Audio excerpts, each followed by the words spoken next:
첫 번째 주제 바로 들어가 보겠습니다. 몸 던져 희생해야 이렇게 잡았는데요. 자, 최근에 묘한 긴장감이 흘렀던 이 국민의힘 인요한 혁신위원장과 김기현 대표가 오랜만에 마주 앉았습니다. 회동을 했는데요. 이 회동 전에 인 위원장이 불필요한 오해가 좀 많았다 이렇게 얘기를 했거든요. 일단 뭐 만났을 때 서로 이렇게 화기애애 웃음꽃이 피었는데 뭐 김 대표가 힘드시죠 하니까 뭐 인 위원장이 살아 있습니다. 뭐 이렇게 또 농담도 뼈 있는 농담도 주고 받으시더라고요. 이 두 분 갑자기 오늘 좀 만나신 거예요?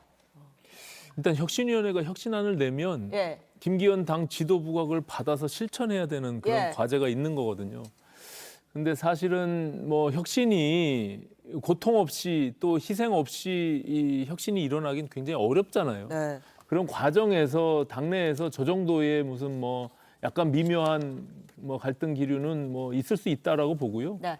그만큼 우리가 혁신위원회가 당 대표의 직속 특별위원회 같은 그런 구조적 한계가 있음에도 불구하고 당과 뭐 소위 말한 뭐 짜고 치는 뭐 예. 그런 것은 아니다. 그래서 우리가 정말 국민의 눈높이에 맞게끔 민심이 당심을 움직일 수 있도록 하는 그런 과정들에 저희 혁신위원회 위원들이 네. 정말 고민하고 같이 토론하면서 혁신안을 만들고 있거든요. 예.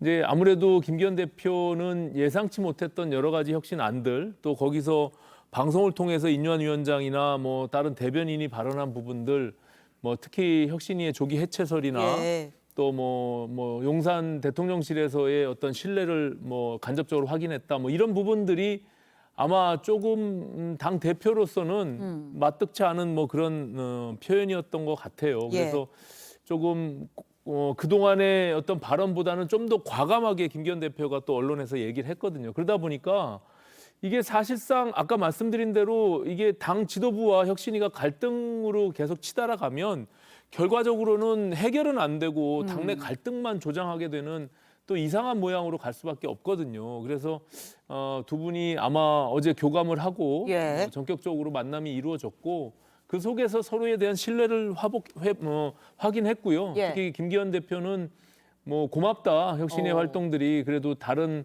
혁신이보다는 굉장히 성과를 내고 있고 또 모든 어떤 쓴소리도 받아들이겠다라고 예. 해서 저희 혁신위원회 그 이후에 바로 저희가 이제 6차 회의를 했는데요. 네. 예, 뭐 8차 회의. 8차 회의를 예. 했는데 뭐 전혀 문제 없이 과감하게 또 원래 혁신위원들 발언들 그대로 다 수용되는 그런 과정들을 겪었습니다. 예. 알겠습니다. 그러니까 지도부와 혁신위 사이의 묘한 긴장감은 오히려 건강한 긴장감일 수 있다. 아무래도. 그렇습니다. 예. 예. 자, 네, 사실 김기현 대표 입장에서 사실 마음이 편한 상황은 아니잖아요. 오늘 회동 끝난 후에 장면도 잠깐 보고 이어가겠습니다. 당대표의 처신은 당대표가 알아서 결단할 것입니다. 오해는 좀 풀리셨습니까? 근데 인 위원장님이 윤심을 있다고 한 것에 대해서 좀 사과를 했나요? 고생하십니다. 예. 그러니까 아직 저 말은 다 그런 불편함이 풀린 건 아니다. 좀 이렇게 보여지는데요. 앙금이 예. 굉장히 많이 남아있는 모습이잖아요. 신뢰를 회복했다고 하셨지만 좀 남아있는 것 같다. 예. 많이 남아있는 것 같고요. 아, 그대로 많이. 남아있는 것 같고요. 두 분이 이제 아까 혁신위원장하고 두 분이 앉아있는 그 모습에서 네. 웃고는 있는데 내가 웃는 게 아니야. 그 아, 모습 같았어요. 예. 근데 제가 잠깐 한 10여 년 전 기억을 오면서 생각을 해봤거든요. 그랬더니 그때 김황식 국무총리 인사청문회에 여당 간사, 야당 간사였어요. 예. 김기현 대표가 여당 간사 그랬는데 저희가 증인 참고인 채택을 하려고 둘이 이제 협의를 하는데 다짜고짜 이분이 이제 판사 출신인데도 굉장히 샤우팅을 많이 하시거든요. 예. 이제 고함 반대니까 고함을 막 그렇게 치기 시작하셔서 둘이서 결론 못 내고 한 2시간 동안 막 옥신각신 고함도 치면서 이렇게 싸웠던 생각이 나는데 나와서 기자들한테 할 얘기가 없었던 예. 그런 기억이 났어요. 네. 그러니까 40분 넘게 만났다고는 했는데 해결된 문제가 하나도 아마 없었을 거예요. 여전히 기분이 안 좋은 것 같고요. 그러니까 혁신위가 김기현 대표의 지난 보궐선거 참패 이후에 뭔가 그 산소호흡기를 달아주는 역할을 지금 하고 있는데 함께 손잡고 붕짜자 북자 하는 건가 했는데 안 나오면 쳐들어간다의 대상에 지금 김기현 대표 나도 포함이 됐구나. 그걸 예. 아는 순간 지금 굉장히 당황스러워하는 거고 또 신호를 받았다고 하고 이제 이런 것들이 급발진하지 마라, 당 흔들지 마라, 일의 순서가 있다 이런 식으로 나가는 거고 장제원 의원 비롯한 사람들 세과시하면서 나 서울 안 간다 이러고 예. 버티고 있으니까 이게 뭔가 일이 제대로 안 풀리잖아요. 그러니까 혁신위는 다음 주 이제 한 달 남은 셈인데 뭔가 성과를 내야 되는데 당사자들도 마뜩치 않아 하는 징계 해제, 뭐 다 시큰둥하고 뭐 오히려 화내고 그거 외에는 지금 되는 일이 없잖아요. 그러니까 이제 이 상황에서 서로 이제 공중전으로 좀 볼썽사나운 모습만 날리고 있다가 오늘 만났는데 역시 문제는 해결되지 않았다고 생각하고요. 특히 이제 25일 만에 만났다는 것도 저는 그것도 오히려 뉴스인 것 같아요. 오히려 저 자주 만날 기회가 있지 않았을까 싶은데 너무 또 자주 만나면 또 지도부가 혁신이 간섭한다는 얘기 나올 수도 있고 그렇잖아요. 볼썽사나웠어요. 근데 아. 어쨌거나 당대표하고 혁신위원장이 뭐. 언론을 통해서 공중전을 한 셈이니까. 아. 예. 보기에 따라서는 뭐 해석이 좀 다를 수 있는데요. 네. 지금 말씀하신 대로 혁신위가 독립적이고 주체적으로 그 내용들을 만들어내고 그래야만 국민들의 눈높이에 맞는 혁신안들을 저희가 발굴하고 또 혁신안으로 낼 수 있다 이렇게 생각합니다. 지금 말씀하신 대로라면 김기현 지도부의 산소호흡기 같은 역할을 하기 위해서 들러리 쓰는 거 아니냐라고 지탄받았던 우리 혁신위가 저렇게 당 대표가 불편할 정도로 저희가 과감하게 예. 혁신안을 내고 있다는 것이 오히려 반증되는 것이고요. 저는 다만 제가 늘 말씀드렸지만 혁신위는 태생적으로 한계가 있어요. 왜냐하면 혁신안을 당 지도부가 받아들이지 않고 실천하지 않으면 오히려 당이 웃음꼴만 되고 성과를 낼 수 없는 그런 구조로 가거든요. 오늘 그 혁신위 회의에 네. 김무성 전 대표 초대해가지고 또 조언을 들었는데 그 몸 바쳐 희생해야 된다 이런 표현을 쓰더라고요. 네네. 같은 맥락입니까? 그렇습니다. 일단 저희가 뭐 최초 그 이제 2호 안건의 권고안으로 예. 당 지도부를 포함한 당의 중진 또 대통령과 가까운 신분에 있는 의원들이 조금 뭐 스스로 희생을 조금 예. 결단을 해주시면 좋겠다라는 어떤 충정 어린 권고를 했거든요. 그 부분에 대해서 김무성 대표도 혁신의 과정의 첫걸음이 그런 어떤 희생 속에서 또 국민들의 눈높이에 맞추려면 예. 불가피한 선택이다. 그래서 그런 것들을 다시 한번 강조해 주셨고요. 네. 아무래도 육선에 관록 있는 정치인이다 보니까 그동안 수많은 이 권력의 속성들을 봐왔잖아요. 예. 그래서 저희 혁신위가 사실은 이제 기성 정치인들이 많지 않습니다. 저를 포함한 몇 명만 이제 당 예. 내부의 구성원들이고 대부분은 전부 외부에 있는 전문가들이기 때문에 이것을 혁신안은 국민들의 눈높이에 맞는 내용을 던진다 해도 어떻게 그게 당이 수용하고 받아들여야 되는지의 과정들을 잘 몰라요. 그리고 이것이 어떤 파장을 일으킬지.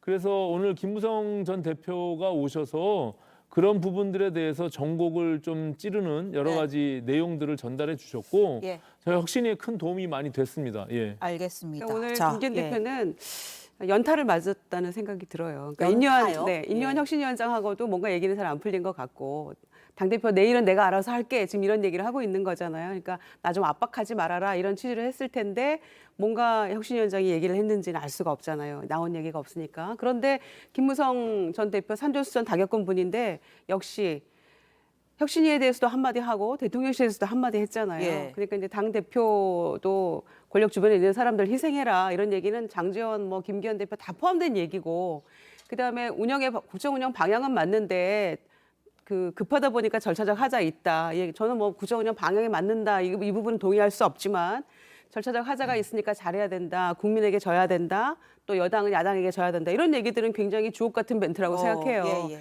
근데 그거 듣고 보면은 김기현 대표는 또 김무성 대표한테도 한 소리 들은 셈이 되니까 오늘 천운 오는 날 굉장히 마음은 좀 불편하지 않았을까 싶습니다. 알겠습니다. 자, 지금 국민의힘이 잘해보려고 참 이제 노력들을 하고 있는데 또 여기저기서 또 비대위로 가야 되는 거 아니냐 이런 얘기도 일각에서 나온단 말이죠. 또 그 타이밍에 한동훈 장관의 행보가 예전과 좀 다르다. 이런 해석들이 나오고 있습니다. 자, 오늘은 대구를 찾았는데 거기서 또 의미심장한 발언 있었습니다. 총선은 국민들의 삶에 대단히 중요한 것인 건 분명합니다. 그렇지만 많은 직업 정치인들에게는 총선이 인생의 전부일지 모르지만 자기 손으로 돈 벌어서 열심히 하루하루 살아가는 생활인인 대부분의 국민들, 대구 시민들께는 그렇지 않을 겁니다. 그래도 여권에서는 장관님의 총선 요구가 조금 강한데 어떻게 생각하시나요? 뭐 의견은 많을 수 있습니다. 장관 인사 검증 프로토콜도 지금 중일까? 뭐 제가 아는 바가 없네요. 제가 대구에 2번째 왔는데요. 저는 평소에 대구 시민들을 대단히 깊이 존경해 왔습니다. 네, 일정 자체는 뭐 강력범죄 피해자 지원센터, 그러니까 법무부 장관으로서 간 거였는데 나온 발언들이 대구 시민들 깊이 존경한다. 뭐 굉장히 좀 정치인스러운 발언 아닌가요? 제 과잉 해석입니까? 아니요. 아닌가요? 너무 소극적인 해석이시고요. 아, 예. 이미 정치인의 행보를 국회에서부터 걷고 있다고 보여집니다. 그리고 뭐 정책 행보라고 합니다만 지금 딱 저 모습은 유세 현장 같잖아요. 좀 그런 느낌이 있죠. 네. 지금 보면 오늘 뭐 아이한테 편지도 받고 뭐 시민들이랑 저렇게 셀카도 좀 찍어주고 그러니까요. 굉장히 좀 이렇게 친화적인 행보를 네. 좀 보였네요. 예. 셀카 찍자고 하는 시민들을 또 뭐 막 내칠 거절할 수는 수는 예. 없었겠죠. 그런데 이제 어찌됐거나 그 TK 지역에서의 한동훈 장관의 어떤 영향력이라고 할까, 지지라고 할까 이런 것들을 오늘 읽을 수 있는 날이었는데 이준석 TK 중심으로 한 신당설에 대한 견제인 것 같기도 하고요. 오. 또 그 후임을 물색 중이다 이런 얘기도 나오고 있잖아요. 예. 후임 법무부 장관 이런 얘기 나오고 있어서 법무부 인사정보관리단에서 검증을 하고 있을 텐데 지금 본인이 후임 장관을 검증한다는 얘기인지 잘 모르겠습니다만 얘기가 도는 거 보면 뭔가 움직임은 있을 텐데 적어도 예산 국회가 끝나는 시점 이준석 네. 대표가 뭐 그 예측한 대로 1, 2주 내로 뭐 이런 건 아닌 것 같고요. 예산 국회가 적어도 끝나야 되고 인요한 혁신위가 그쯤 되면 마무리될 거예요. 예. 그 즈음에 뭔가 변화는 일어날 것 같다 이렇게 어. 보입니다. 혁신이가 한동훈 비대위원장 꽃길 깔아준다는 해석을 낸 정치인이 있었거든요. 뭐 저는 뭐 전혀 근거 없는 얘기다 이렇게 생각하고요. 예. 뭐 내부에서 뭐 비대위 전환에 대해서는 혁신이가 다룰 내용도 아니고 그런 언급이나 논의가 된 바는 없습니다. 예. 다만 이제 한동훈 장관의 저런 행보들은 저는 뭐 이상하지 않다라고 봐요. 왜냐하면 뭐 어쨌든 이미 대중적인 어떤 그 지명도나 행동들을 이미 민주당을 통해서 오히려 키워왔던 그런 장본인이거든요. 그래서 언론이 왜 그냥 일개 법무부 장관을 그렇게 많이 쫓아다니겠습니까? 예. 그건 이미 차기의 뭔가 미래 권력 아니면은 정치인으로서의 행보들에 대한 관심이거든요. 그런 질문들과 또 시민들의 요구들에 한동훈 장관이 어떻게 피할 수만 있겠어요. 예. 그래서 저는 이미 그런 행보들이 이상하지 않고 또 뭐 본인의 어떤 순리대로 지금 가고 있는 것이다 이렇게 보여지고요. 네. 한동훈 장관이 정치를 하는 게 전혀 이상하지 않습니다. 제가 봐서는. 다만 지금 이제 법무부 장관으로서의 어떤 신분이 분명히 있기 때문에 이제 그런 부분들이 이제 오버랩 될 때 과연 어느 정도의 시너지를 낼 것이며 네. 또 한동훈 장관의 행보가 계속 정치인으로서도 성장해 나갈 수 있는지 이 부분은 좀 지켜볼 필요가 있지만 네. 어쨌든 저희 당으로서도 필요한 대중적 지지와 인기를 갖고 있는 정치인으로 성장할 수 있는 제목으로는 네. 저는 충분하다 이렇게 생각합니다. 알겠습니다. 그 이준석 전 대표가요. 나한테 비대위원장 맡기면 내가 120석까지도 먹을 수 있다 오늘 이런 얘기를 하던데 네. 요새 이준석 대표가 하도 그 퍼센트로 얘기하는 걸 좋아해서 이준석 대표가 비대위원장 맡을 가능성은 몇 %입니까? 제가 봐서는 뭐 굉장히 희박하지만 네. 저 왜 120석만 얘기했는지 네. 왜 150석은 안 되는지 아. 그만큼 자신감이 없는지 잘 모르겠는데 네. 어쨌든 지금 김기현 지도 체제에 대해서 언론이나 또 내부에서도 일부 문제 제기를 하고는 있지만 네.